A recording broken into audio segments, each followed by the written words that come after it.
Igual conocer un poco sobre lo que es el diagnóstico prenatal y algunos problemas éticos y legales en genética médica. Entonces, dismorfología es una rama de la genética clínica. Esta lo que va a hacer es interpretar los patrones de crecimiento que tiene el individuo, ¿no? Llámese, por ejemplo, la talla, el perímetro cefálico, la distancia, por ejemplo, que existe entre los ojos, el tamaño de los pabellones auriculares, el tamaño de la mano, etc. ¿Sí? Todas las características que tiene el ser humano y relacionados al crecimiento, vamos a interpretarlos, ¿no? Y en esta parte vamos a encontrar conceptos como el de malformaciones, disrupciones, deformaciones y displasias. ¿Por qué hablamos este tema de dismorfología en genética, en biología y genética? Porque de hecho aproximadamente el 30% de todos los embarazos van a tener alguna anomalía congénita, una anomalía genética, ¿no? un error morfológico. Y de hecho la mayoría de estos son abortados, ¿sí? Y hemos visto nosotros en genética que las aneuploidías son causa de los abortos. Entonces, muchos de estas concepciones tienen un error morfológico, o sea, alguna anomalía en algún órgano, y esto justamente va a estar asociado a un aborto temprano. De los fetos, o sea, de los que van a llegar a sobrepasar este periodo embrionario, vamos a ver que el 3 a 3,5% va a tener algunos de estos errores morfológicos y solo van a llegar a nacer aproximadamente el 2,7% con algún error morfológico. O sea, si vemos proporciones, quizás no sea mucho, pero esto impacta notablemente, sobre todo porque está asociado a muertes infantiles, ¿sí? Incluso muertes neonatales.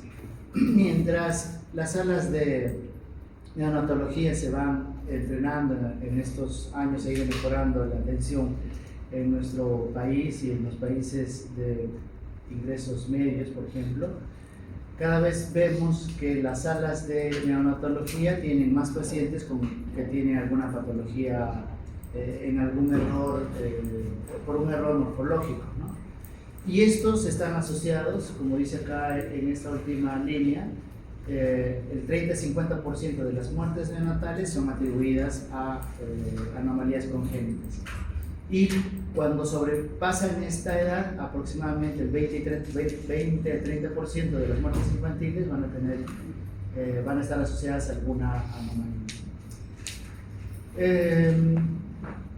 Algunos conceptos que tenemos que tener en cuenta, que a veces podemos confundirnos, como por ejemplo lo que es el concepto de congénito, ¿no? Congénito es cualquier enfermedad o condición o rasgo que está presente desde el nacimiento, ¿sí? No nos dice si esta característica que estamos viendo o esta enfermedad es genético o no. ¿Sí? Cuando decimos genético significa que vamos a ver alguna variante o alguna variación en el genoma. ¿Sí? Como por ejemplo una CLB o una SLB, podemos encontrar, no sé, alguna anomalía cromosómica, ¿no?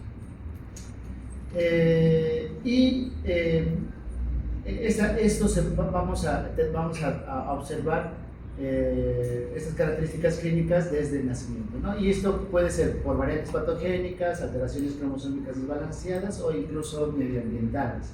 Por ejemplo, algunas infecciones, vamos a hablar más adelante, por ejemplo, el uso de algunos medicamentos que provocan estas anomalías, ¿no? Entonces uno lo ve al paciente desde el nacimiento, por ejemplo una fisura del labio, eso significa que es congénito, pero no podríamos definir si eso podría ser o medioambiental o la combinación con el genoma o de repente alguna alteración muy específica, como por ejemplo alguna SNV, ¿no? Ahora, esta diapositiva va a resumir las siguientes que vamos a ver más adelante, ¿no?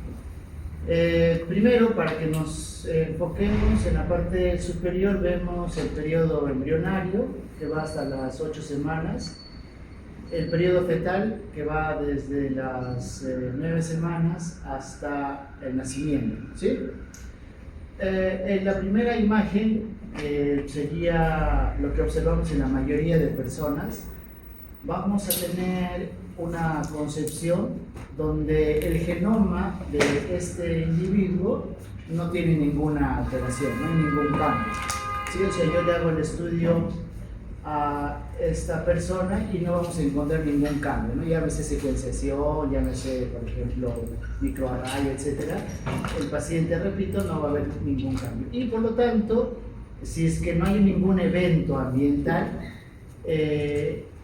este periodo prenatal tiene que ocurrir sin alguna alteración, lógicamente, ¿no? Entonces vamos a ver un nacimiento donde esta persona no va a tener ninguna anomalía, ¿ok? Entonces esto es lo que vemos en la mayoría de personas. ¿Qué significa malformación? Malformación es cuando desde la concepción, es decir, en la mayoría de los casos vamos a ver un cambio en su genoma, o sea, si yo le hago estudio de microarray, secuenciación o cariotipo, podríamos encontrar algún cambio en su genoma y ese cambio genético va a hacer que un órgano u órganos van a alterar su formación. O sea, vamos a ver un error morfológico y a eso se llama malformación. Y por lo tanto vamos a ver en el nacimiento, ¿no? En el nacimiento. ¿Qué significa disrupción? Disrupción es cuando esta es una concepción donde no existe alguna alteración en su ADN, su genoma está adecuado, no hay ningún cambio. Sin embargo, en el periodo embrionario va a haber un agente ambiental que va a modificar la formación de un órgano o sistema. Como por ejemplo, que podría ser infecciones, podría ser algún consumo de algún medicamento o alguna droga por parte de la madre. ¿Okay? Uno de los medicamentos que se usan con relativa frecuencia y que su utilidad clínica principalmente ha sido diseñada para tratar las úlceras gástricas, que es el misoprostol. En algunos casos se puede utilizar como abortivo, ¿ya? Lo usan como abortivo y la paciente toma el medicamento, pero no provoca el aborto, pero sí podría alterar la formación, por ejemplo, de los pares craneales, sobre todo el par craneal facial, y por lo tanto el paciente va a tener una parálisis facial. A ese síndrome se llama Moebius, ¿sí? M-O. En teoría debería ser M-O con 2 puntos la O, B-I-U-S, pero la mayoría de los textos lo escriben como M-O-E-B-I-U-S, ¿sí? Moebius. Pregunta esa. Provoca este síndrome que se llama Moebius. Y este paciente lo que va a tener es una parálisis facial, pero no solo eso, sino también puede asociarse a una discapacidad intelectual, retraso en el desarrollo psicomotor.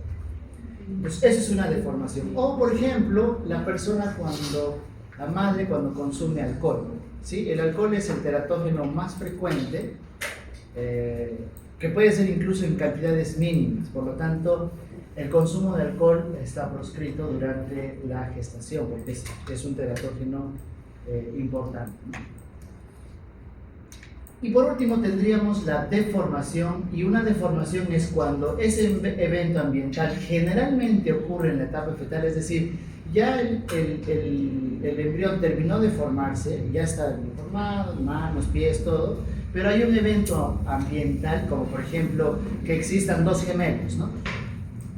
2 gemelos y el espacio sea muy pequeño y por lo tanto podría haber una compresión de algún órgano, generalmente a nivel del cráneo, o por ejemplo la madre tenga tumores en el útero, como por ejemplo algunos miomas, y esos miomas podrían provocar una alteración en la formación, por ejemplo, del cráneo, ¿no? Haciendo de que una parte sea asimétrica.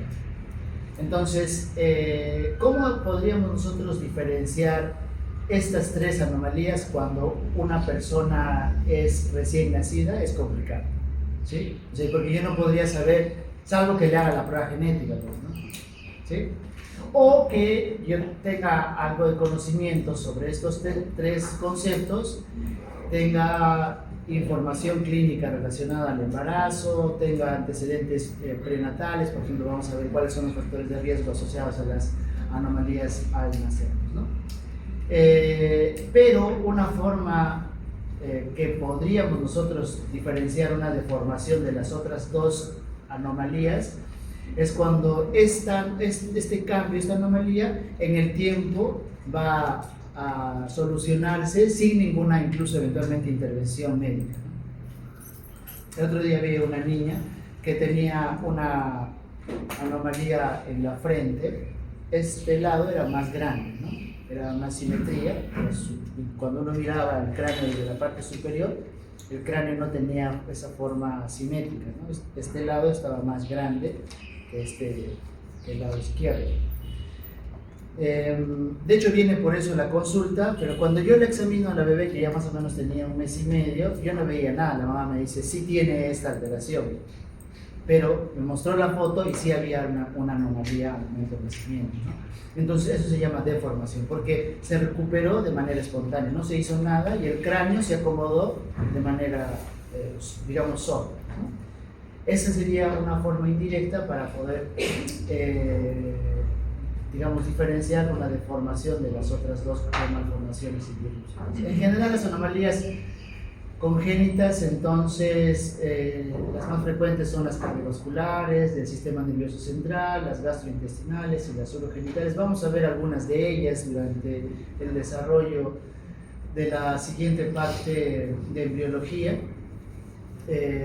Tenemos comunicación interventricular, comunicación intraventricular y la persistencia del conducto arterioso como las más frecuentes. Eso lo vamos a ver, como les digo, más adelante. Pero acá algunos conceptos. En general, las cardiovasculares más o menos es de 1 en 100, ¿no? O 10 en 1000. Del sistema nervioso central, más o menos casi muy parecido. De las gastrointestinales, quizás un poquito más. Y las que son más frecuentes son las urogenitales, sobre todo en varones, ¿no? Las hipospadias, las criptorquidias, son anomalías al nacer y son mucho más frecuentes, ¿no?, que las otras tres que estábamos mencionando. Y a veces son eventualmente incluso subregistradas, subdiagnosticadas, ¿no? O diagnosticadas eventualmente muy tarde, ¿no? El paciente viene recién al año y esto debería tratarse o evaluar de manera muy pequeña. Pues acá vemos algunos ejemplos de algunas anomalías como la fisura labiopalatina, los defectos del tubo neural. Este es un recién nacido que estamos viendo la espalda, ¿no? Y acá vemos una tumoración en la región posterior, ¿no? Este es un defecto del tubo neural, también lo vamos a ver. O la holoprosencefalia, es un paciente donde en vez de tener 2 cerebros, solo tiene un cerebro, ¿sí? Y además hay los dos globos oculares están muy pegados, ¿no? casi únicos en este caso, ¿sí?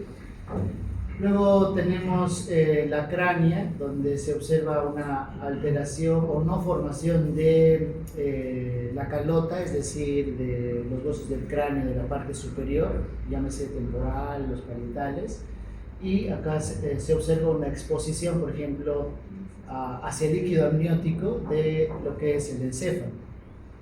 Y algunas de estas alteraciones, en porcentajes, podríamos decir que en algunos casos puede tener un componente genético muy importante. Ya hemos visto, ¿no es cierto?, en enfermedades poligénicas, que hay enfermedades donde el componente genético es determinante, ¿no es cierto? Y en algunos otros casos, en la mayoría, es la sumatoria de diferentes genes más el ambiente, ¿sí? De hecho, el 30% de las fisuras labiopalatinas hay un cambio genético, se puede encontrar un cambio genético importante. Los defectos del tubo neural más o menos el 5%, 10%, en la holoprosencefalia el 80-90% se puede encontrar una alteración a nivel del ADN, la cránea es el 10%, pero en algunas ocasiones, regresando a nuestra imagen inicial, estas pueden ser deformaciones, claro, que no se van a recuperar y que van a quedar en el tiempo, como por ejemplo las bandas amnióticas, ¿no? Que son estas anomalías que usualmente se observan a nivel de los miembros inferiores y superiores, sobre todo en manos o pies, ¿no? En la imagen que está acá dibujada vemos el útero, ¿no? ¿Y qué son las bandas amnióticas? Es cuando se rompe el amnios, y este amnios lo que va a provocar son estas como unas sogas, ¿no? Y que van a hacer que se amputen ciertos sitios de la persona, sobre todo extremidades, e incluso eventualmente puede hacer que se junten y podríamos ver que el paciente no ha podido separar o no separa, mejor dicho, los dedos, ¿no? Pero se ve una amputación como si se hubieran cortado, digamos, de manera quirúrgica. Estas son bandas amnióticas, no se conoce la causa, por qué se rompe el amnios y provoca esta anomalía. Entonces vemos acá diferentes tipos de anomalías y que tienen diferentes causas. ¿Okay? Entonces todo esto, lo que está escrito, ya lo hemos comentado, ¿sí? Lo que vamos a precisar es el término de teratógenos. Teratógenos van a provocar disrupción, lógicamente. Estos pueden ser, los teratógenos pueden ser infecciosos, como por ejemplo la rubiola, y de hecho por eso existe desde más o menos el año 2000, el Ministerio de Salud empezó a vacunar de manera obligatoria contra la rubiola, ¿no? Porque se veía muchos pacientes con defectos cardíacos, sobre todo, por ejemplo, hipoacusia, ¿no? Ahora, puede haber medicamentos, sí, digamos, si una mujer tiene convulsiones y toma valproato de sodio, esa mujer tiene que prepararse para el embarazo, ¿no? Tiene que decir, yo convulsiono, ¿y qué debo hacer, no? Entonces debería cambiar de medicación, porque si no, podría asociarse a un defecto del tubo neural que estábamos viendo en esta imagen. Las radiaciones también pueden provocar, sí, pero acá es importante, ¿no? El pero. La dosis tiene que ser de 150 mGi y en esos casos puede asociar o provocar microcefalia. Si una mujer tiene esta deficiencia enzimática, podemos ver sexo ambiguo, es decir, que no vamos a reconocer si los genitales son masculinos o femeninos. O por ejemplo, que la mujer antes del embarazo y durante los primeros meses no ha habido un suplemento adecuado de lo que es el folato, ¿no? Eso también podría estar asociado a defectos del tubo neural. Y el otro ejemplo que les mencionaba, que se ve con relativa frecuencia en la práctica clínica, es el misoprostol. ¿Sí? Ya es la segunda vez que lo veo. ¿Sí? Entonces, el pero, ¿por qué les decía el pero? Porque tiene que ser una dosis la dosis teratógena de los rayos X es de 150 mGi. Entonces, cuando uno, por ejemplo, se toma una radiografía de abdomen, la dosis en mGi es solamente de 1 a 3. ¿Sí? Miren, el abdomen, de manera directa. Una placa máximo que son 3 mGi. Entonces, si una persona se toma una radiografía de abdomen, ¿esta va a provocar microcefalia? No. ¿Okay? Esto es importante que lo tengan presente, porque igual, les pueden consultar, les pueden preguntar, me han hecho una radiografía de la cabeza, del cráneo, porque tengo un problema a nivel de la dentadura y no sabía que estaba embarazada. No va a pasar nada, ¿sí? Porque la dosis a nivel del cráneo es mucho más baja. Ahora, ¿cuál de estos puede tener una mayor cantidad de MGI? Claro, si es que es un estudio contrastado, ¿no? Pero máximo llega a 7, ¿sí? 7 MGI. O sea, uno toma el contraste, pero llega a 7 MGI, ¿no? Y a 150 es poco probable, ¿sí? Entonces esto hay que tener en consideración para poder explicar a las personas. Ahora, estos teratógenos que están asociados a disrupciones, que causan no solamente un daño morfológico, sino también pueden estar asociados a un daño funcional, ¿no? Como por ejemplo el alcohol.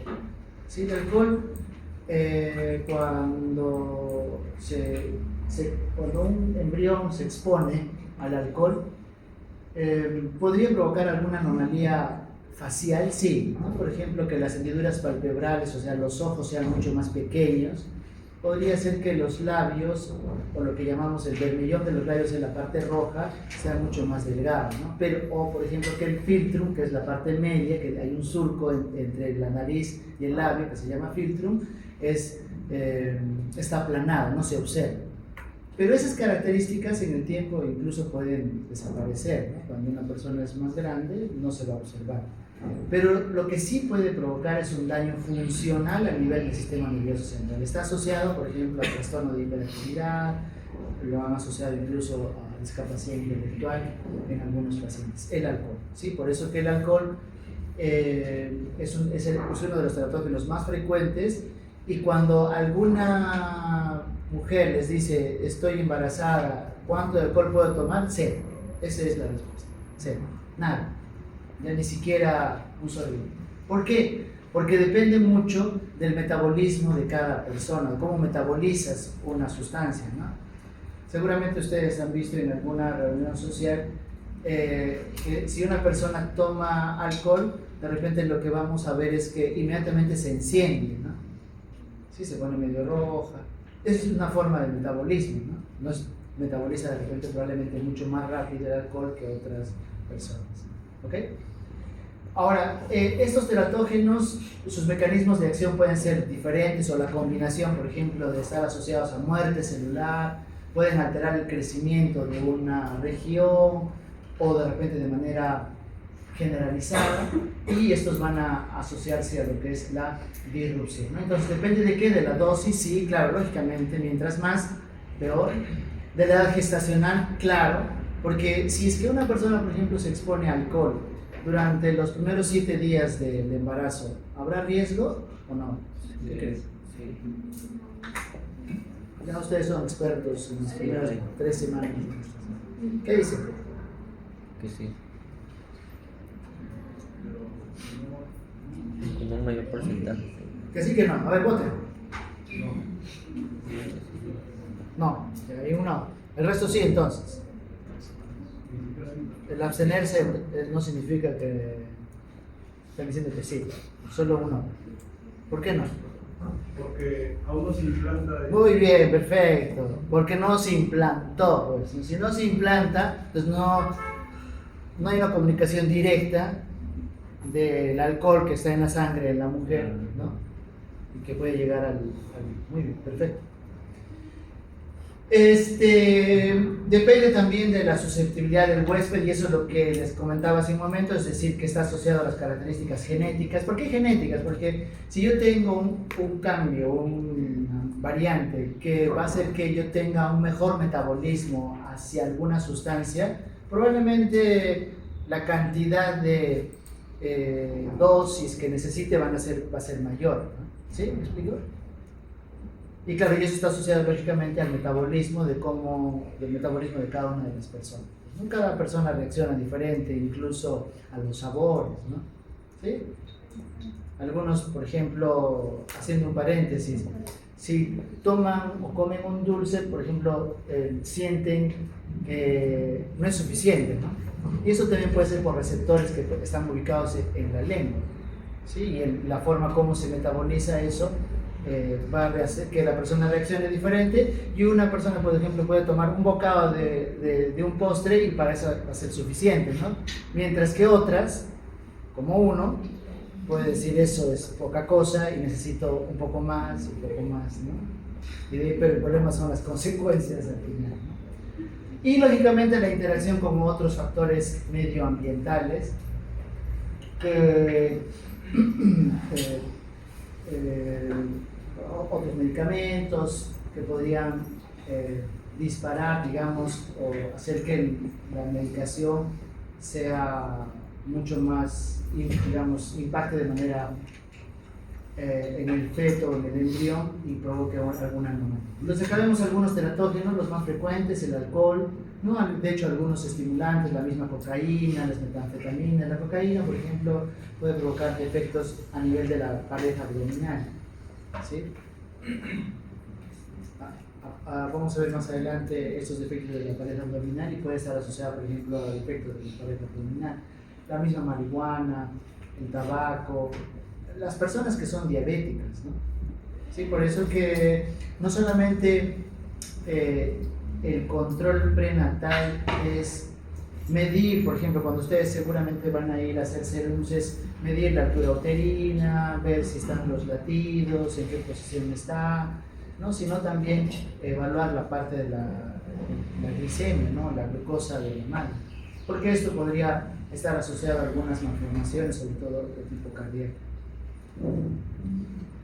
Si es una mujer que tiene hiperfenilalanemia o fenilcetonuria, ¿sí? ¿Qué es la hiperfenilalanemia? Es un error innato en el metabolismo, o sea, no es que el bebé tenga, sino que la madre, si tiene fenilcetonuria y no está bien tratada, su niño no va a tener fenilcetonuria, sino va a tener microcefalia o malformaciones cardíacas o la combinación de, y lógicamente discapacidad intelectual, ¿no? O por ejemplo, el uso del ácido retinoico. El ácido retinoico, que es la isotretinoína, se utiliza para el acné severo o el acné moderado, ¿no? Entonces hay mujeres que tienen acné y van a los especialistas y le podrían recetar isotretinoína. Y muchas veces, claro, lo lógico, lo teórico debería ser lo siguiente, ¿no? Ya, te voy a recetar este medicamento, pero lo que vamos a hacer es primero una prueba de embarazo, ¿no? No, yo no estoy embarazado. Y a veces uno confía en eso, ¿no? Ah, no estás embarazado. Okay. Y puede estar embarazado, ¿sí? Y esto es, de hecho, es un teratógeno también que se ve con algo de frecuencia, ¿no? Porque justamente no hay esa prevención en el de pedir primero la prueba de embarazo antes de recetar esta medicación. Y puede provocar, por ejemplo, anomalías de los pabellones auriculares, puede estar asociada a fisura palatina, o sea, lo que es microtia, es decir, el pabellón auricular muy pequeño. ¿Listo? Esta tabla, como ya sabemos, es más que todo informativa para los que quieren, digamos, ya tener alguna idea mayor. Acá tenemos los detalles, pero son los ejemplos, ¿ya? Vamos. Ya hemos hablado sobre las deformaciones, que son las deformaciones hace un momento, y hay un término que también se utiliza en embriología, que es lo que son las secuencias, ¿no? Estas secuencias son anomalías que van a aparecer a consecuencia, valga la redundancia, ¿sí?, de otra anomalía, ¿ya? Y esa anomalía puede ser una disrupción, puede ser una deformación o una malformación. Por ejemplo, vamos a desmenuzar esta secuencia de mielomeningocele. Lo que va a ocurrir en el mielomeningocele es que la médula espinal no va a estar en el canal medular, va a salir, va a estar por fuera. Y eso podría provocar una disminución en la actividad nerviosa, ¿no?, en los miembros inferiores. Entonces, al haber una disminución en la actividad de los nervios, ¿qué es lo que va a provocar? Que el niño no tenga, o el feto no tenga movilidad, no va a moverse, ¿no?, durante la etapa intrauterina. ¿Y qué va a provocar si no mueve? Si no mueve, lo que va a hacer es que se contracture. O sea, cuando veamos a un recién nacido con un mielomeningocele, ¿qué podríamos observar? Una contractura. ¿Qué es una contractura? Que cuando uno quiera extender o flexionar, no vamos a poder hacer ese movimiento. Eso es una secuencia, ¿sí? O sea, ¿cuál es la primera anomalía que está provocando esta contractura? El mielomeningocele. O sea, no significa que estas dos son características separadas, Y eso hay que diferenciar cuando vemos anomalías, ¿no? Si es una secuencia o si son dos anomalías separadas con una causa común. ¿Listo? ¿Ok? O, por ejemplo, algunos pacientes que pueden tener, por ejemplo, lo que es la hernia diafragmática, ¿no? El diafragma es este músculo que va a separar entonces la caja torácica del abdomen, ¿sí? Entonces, ¿qué se llama hernia diafragmática? Hernia significa que va a haber una falta, en este caso de hernia diafragmática, una falta en la formación del diafragma, es decir, no va a cerrar completamente o no va a separar el tórax del abdomen. Y por lo tanto, ¿qué es lo que vamos a observar? Es que el contenido abdominal ingrese, ¿a dónde? Hacia el tórax. ¿Ok? ¿Sí? ¿Me está siguiendo, no? ¿Y qué es lo que va a provocar eso? Que el pulmón disminuya de tamaño, o sea, se vuelva hipoplásico. Y claro, entonces uno, si le haces una tomografía o una radiografía, vas a ver el pulmón chiquito. Pero no es que el pulmón sea pequeño porque per se el pulmón tenga alguna alteración y que haya provocado alguna anomalía, algún cambio genético, ¿no? Sino esto ha ocurrido porque el contenido abdominal ha provocado una disminución en el tamaño, ¿sí? Entonces eso es una secuencia, ¿ok? ¿Listo? Displasia es un término que se usa cuando existe una alteración a nivel histológico, es decir, para definir como displasia tendríamos que nosotros hacer un estudio, una biopsia y mirar al microscopio, ¿no? y observar de que existe una alteración en la formación desde un punto de vista histológico, y eso muchas veces puede afectar diferentes sitios anatómicos. La mayoría tienen una causa genética y estas pueden asociarse solamente a alguna de las capas embrionarias, no solamente al ectodermo o al mesodermo o al endodermo. Dos ejemplos: esta displasia ectodérmica o la neurofibromatosis, ¿no? Ya hemos hablado sobre la neurofibromatosis, es un tipo de displasia, y eso para que no entremos a detalles sobre la displasia. Entonces, estas malformaciones, disrupciones, displasias, deformidades pueden ser aisladas o pueden ser asociadas a otras anomalías, ¿no? Por lo tanto, estas pueden ser secuencias o sindrómicas, ¿sí? Secuencias o sindrómicas, ¿no? Y muchas veces podemos ver en el tiempo retraso en el desarrollo psicomotor, se puede observar discapacidad intelectual u otras alteraciones en el desarrollo, en el neurodesarrollo. ¿Preguntas?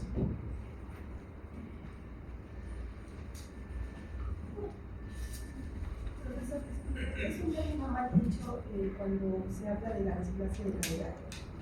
No. Ya que usted habla No. por parte de No, está bien.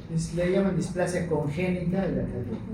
¿Por qué congénita? Porque la vemos desde el nacimiento. ¿Hay epilepsias congénitas? Sí. ¿Ok?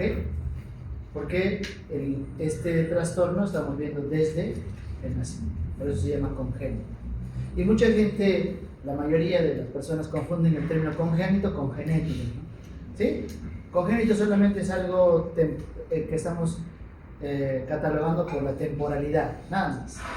¿Sí? Es como decir, no sé, epilepsia del niño. Así es, epilepsia del niño aparece en la niñez, ¿sí? En la etapa pediátrica. ¿Ok? O por ejemplo, sí. Profesor, una consulta. Eso que es una de la epilepsia. Yo hice el caso de un bebé de 4 meses que le pusieron una campanita de 2 meses. Le diagnosticaron una epilepsia refractaria. Pero en otro hospital correlacionaron que tenía el síndrome de Drago. Pero yo la verdad que nunca lo había escuchado, y revisando indican de que sí hay una variación en el genoma. Pero cuando escuché que como que discutían el caso, no llegaban a un consenso, ¿no? Porque decían que era por la medicación. Yo pensé que había como de fondo todo un tema genético. No, es un tema genético. ¿Ya? Y, no, la vacuna solamente es algo que lo ha manifestado. O sea, no es que el niño haga la reacción con la vacuna. Gracias. Lo que pasa es que hay algunos tipos de epilepsias que se llaman epilepsias febriles, y epilepsias febriles plus. Es decir, que hay ya descrito genes, de hecho, para las epilepsias febriles. ¿Okay? Hay muchísimos genes. Y hay algunas veces que estos genes, además de la epilepsia que uno puede tener durante la fiebre, también puede asociarse a algún problema en el desarrollo neurológico. Por eso le llaman plus. Muy bien, factores de riesgo entonces para las anomalías congénitas. Un embarazo múltiple, es decir, si es que la mujer tiene un embarazo gemelar, el riesgo puede ser del 8%. ¿Cuánto era el riesgo en la población en general? ¿Se acuerdan? Ahora lo hemos dicho. 20, 30. Más o menos, ¿se acuerdan? ¿Se acuerdan? El porcentaje de los recién nacidos que tienen alguna anomalía. 3%, más o menos. 3%. Pero es decir, ¿qué es lo que han hecho en estos estudios? ¿No? Han tomado la población que son embarazos gemelares y la población que solo tiene un embarazo único. ¿Okay? Entonces, en los que son únicos, el porcentaje de ese grupo que tiene alguna anomalía es el 3%. ¿Sí? Y de los que son embarazos gemelares, el porcentaje es del 8%. Entonces, lógicamente, hay una diferencia, ¿no? 3 a 8. Entonces, por lo tanto, ese riesgo es de 2,5 veces, aumenta el riesgo de que aparezca alguna anomalía en un embarazo múltiple, perdón. O sea, si bien muchas veces hemos escuchado de repente, o quizás van a escuchar en el tiempo y decir, sí, mejor sería tener gemelos, ¿no? En una, para abreviarse tiempo, sobre todo tiempo. Pero es un factor de riesgo, ¿sí? Es un factor de riesgo. Luego tenemos la edad de los padres, más de 30 años, ya hemos hablado de esto en genética, varones y mujeres, la consanguinidad, lógicamente. Ahora, el ser varón, hay un riesgo ligeramente incrementado de tener alguna anomalía, ¿no? 3,5% de malformaciones en varones y 3% en mujeres. Y un dato importante es la malnutrición materna, ¿no? Y en algunos estudios se ha visto también el hecho de la misma obesidad, ¿sí? El índice de masa corporal aumentado, más del percentil 95, está asociado a alguna anomalía. La edad materna, ¿por qué es un factor de riesgo? Ya hemos visto en genética. Las aneuploides. Aneuploidías, ¿ya? Entonces acá en esta imagen vemos la tasa de trisomías, la de color azul, ¿no? Que a medida que va aumentando la edad de la madre, los riesgos se van incrementando, ¿no? Y de hecho a los 35 años se hace exponencial. Pero esto también está directamente relacionado ¿a qué? A que exista un mayor riesgo de abortos. ¿Por qué? Por las trisomías. Luego, también se ha relacionado entonces de que la fertilidad de la mujer va cayendo a medida que va pasando los años. ¿Sí? Entonces, como yo les digo a los residentes, ¿no? Que están más o menos en este lapso de edades, entre los 35 y 34 años. Y si no tienen hijos, les digo, creo que es momento. Porque los riesgos son menos, ¿sí? Que cuando uno pasa la edad de los 35 años. ¿Sí? O sea, no solamente es el hecho de, bueno, no hay problema, síndrome Down, ya, ok, yo no tengo ningún problema, ya. Si es que tengo un niño, vamos a criarlo, etc., ¿no? Pero no solo es eso, sino también la fertilidad cae. ¿Sí? Entonces, si hay infertilidad, las posibilidades de embarazo son mucho más alejadas. Y por eso la recomendación no es una cuestión. O sea, a mí me gustaría que todos ustedes